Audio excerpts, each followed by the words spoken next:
مانی کیسے قتل کیسے کیا اس کو؟ اس نے مجھے دھکا پہلے دیا ہے، میرے کو بول رہا تھا تیرا تعلق نہیں ہے تو جا جا، میں نے بولا یار تیری مہربانی ہے، جب وہ بھی بول رہی نہیں بولا، وہ اس کی پھپھو کے گھر، میں نے اس کو بولا تھا اس کے بعد آپ کی واری، وہ بھاگ کے اس کی پھپھو کے گھر چلی، اس نے چاقو نکالا میرے کو مارا،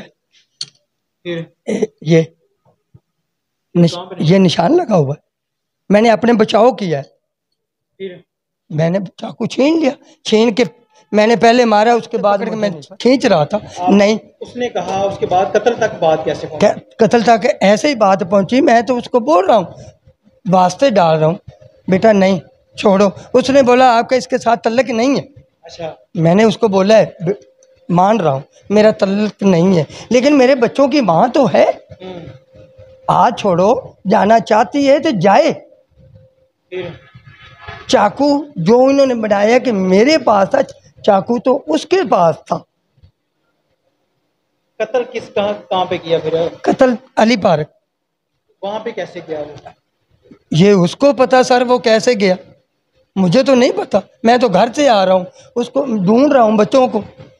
مجھے یہ بتاؤ کہ جس جگہ پہ آپ نے قتل کیا ہے باہر تھا یا کسی گھر کے اندر تھا؟ سر گلی میں تھا، آپ نے گلی میں قتل کیا؟ گلی میں ہوا ہے، بات ہوئی، بات بحث پہ پہنچ گئی، پھر اس کے بعد اس نے بات نہیں مانی، کیسے قتل کیسے کیا اس کو؟ اس نے مجھے دھکا پہلے دیا ہے، میرے کو بول رہا تھا تیرا تعلق نہیں ہے تو جا جا، میں نے بولا یار تیری مہربانی ہے، جب وہ بھی بول رہی ہے کہ مجھے جانے دے بچی کی دعائی لینی ہے، اس نے نہیں بات مانی، میرے کو دھکا دیا، اس نے چاقو نکالا میرے کو مارا، یہ نشان لگا ہوا ہے، میں نے اپنے بچاؤ کیا ہے، میں نے چاقو چھین لیا، چھین کے میں نے پہلے مارا، اس کے بعد مجھے نہیں پتا کہاں کتنے مارے ہیں یا کتنے نہیں مارے۔ آپ اس کو مارتے رہے؟ صرف چاقو مارے آپ؟ ہاں چاقو مارا، مارتی۔ وہ بندہ قتل ہو گیا تھا چھوڑ کے پھر آپ بھاگے ہیں؟ چھوڑ ہاں وہ نہیں زندہ تھا، جب میں گیا ہوں وہ زندہ تھا۔ آپ کی بیوی اس ٹائم کہاں پہ تھی؟ اس کے پاس تھی۔ اس نے منع کیا آپ کو؟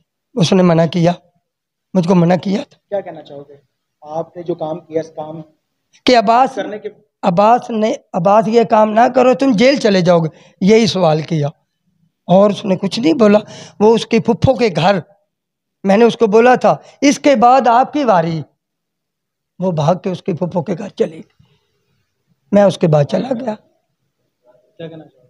میں کچھ بھی نہیں کہنا چاہتا، اس کے بعد میں نے کام کیا وہ ٹھیک کیا؟ نہیں، غلط کیا، شرمندہ ہوں اپنے کیے پہ؟ اللہ کے حکم پہ میں شرمندہ ہوں، جے غیرت کے نام پہ آؤں تو میں کوئی شرمندہ نہیں ہوں، جی میں اللہ کو دیکھوں تو اللہ بھی مجھے معاف کرے، میں اس انسانیت کا قتل کیا ہے، میں اس بات کو سوچوں، لیکن یہ 2.5 سال میں جو اس نے میرے ساتھ کیا ہے، میں غیرت میں کیا ہے، تو مجھے کوئی افسوس نہیں۔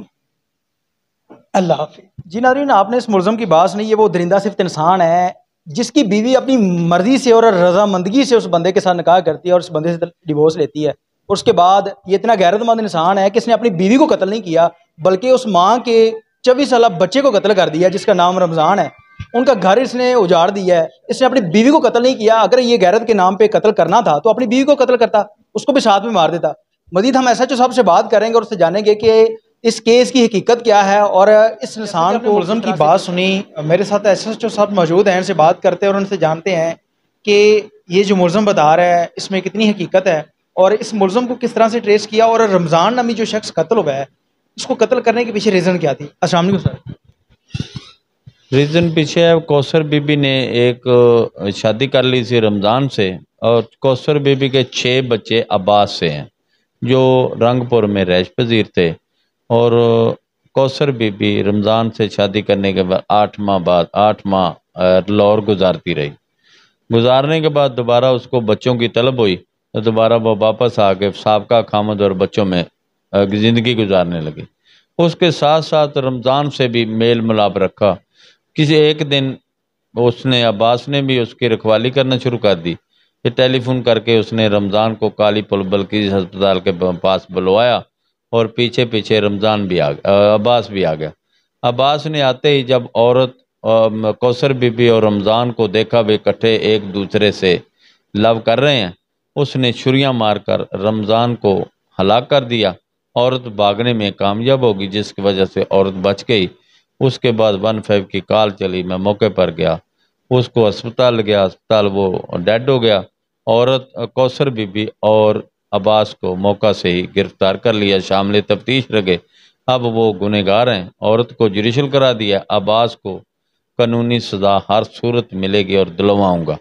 سر یہ بتائیے گا کہ اس کیس کے اندر جو کوثر بی بی ہے، کیا قتل کے اندر اس کا بھی ہاتھ ہے؟ کیونکہ فون کر کے اگر اس نے بلایا تھا، کیا ان کی کوئی سازش تھی یا کوثر جو ہے وہ صرف اس کو مل رہی تھی اور اوپر سے اس کا جو سابقہ شوہر ہے وہ آ گیا اور اس نے قتل کر دیا؟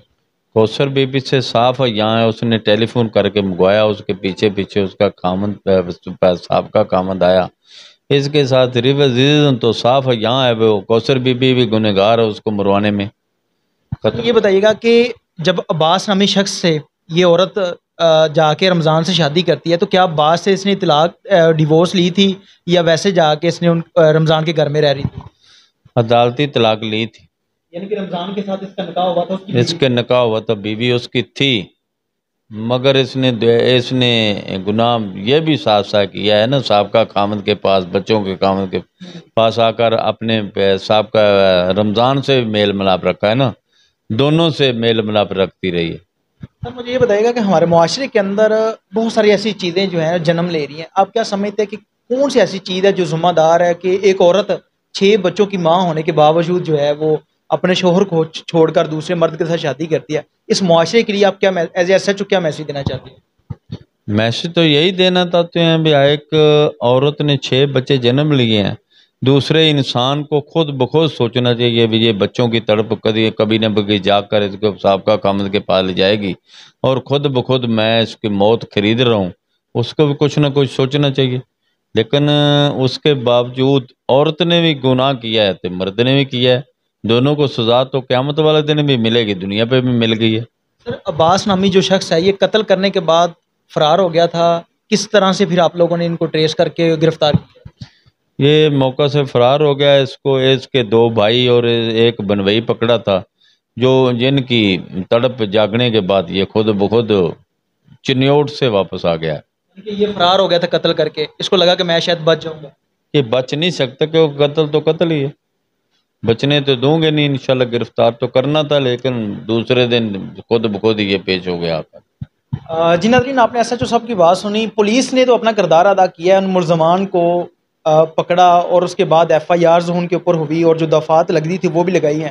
عدلیہ سے بھی گزارش ہے کہ جو اس طرح کے ملزمان ہیں، ایک جوان بیٹا، ایک ماں کا بیٹا چلا جاتا ہے، اس کو قتل کر دیا جاتا ہے، اور اس کے بعد بھی ہمارے ملک کے اندر کوئی ایسا قانون نہیں ہے کہ کسی کو سزائے موت دی جائے۔ پولیس تو اپنا کردار ادا کرتی ہے، عدلیہ کو بھی چاہیے، جو قانون دان ہیں ان کو بھی چاہیے کہ ایسا قانون پاس کیا جائے کہ اگر کسی انسان کا قتل کر دیا جاتا ہے تو قتل کے بدلے اس انسان کو بھی قتل کیا جائے یا اس کو سزائے موت دی جائے، تاکہ معاشرہ اس انسان کو دیکھیں اور دیکھنے کے بعد کوئی انسان اس طرح کا قدم نہ اٹھائے۔ کیونکہ ہمارے پاکستان کے اندر جو ہے پولیس اپنا کردار ادا کرنے کے بعد جب بندہ جوڈیشل ہو جاتا ہے تو اس کے بعد کیس چلتا ہے، جو مدعی ہے وہ اس کے بھی پیسے لگتے ہیں عدالتوں کے اندر، اس کو بھی دھکے کھانے پڑتے ہیں، اینڈ پہ جا کے 10 سال کے بعد 15 سال کے بعد وہ بندہ چھوٹ جاتا ہے۔ تو اس طرح ہمارے ملک کے اندر جو قتل و غارت کا سلسلہ ہے یہ کم ہونے کے بجائے بڑھے گا۔ اس لیے ہماری حکومت کو بھی چاہیے کہ کوئی ایسا قانون پاس کیا جائے تاکہ قتل کے بدلے اس انسان کو بھی قتل کیا جائے۔ اگر کسی انسان کے اوپر یہ ثابت ہو جاتا ہے کہ اس بندے نے قتل کیا ہے تو اس کے بدلے اس کو بھی قتل کیا جائے، تاکہ جو دوسرے اس معاشرے کے لوگ ہیں وہ دیکھ کے بھی سبق حاصل کریں۔ اس کے ساتھ ہی اپنے میزبان عمیر علی کو اجازت دیجیے اور دیکھتے رہیے 42 ٹی وی۔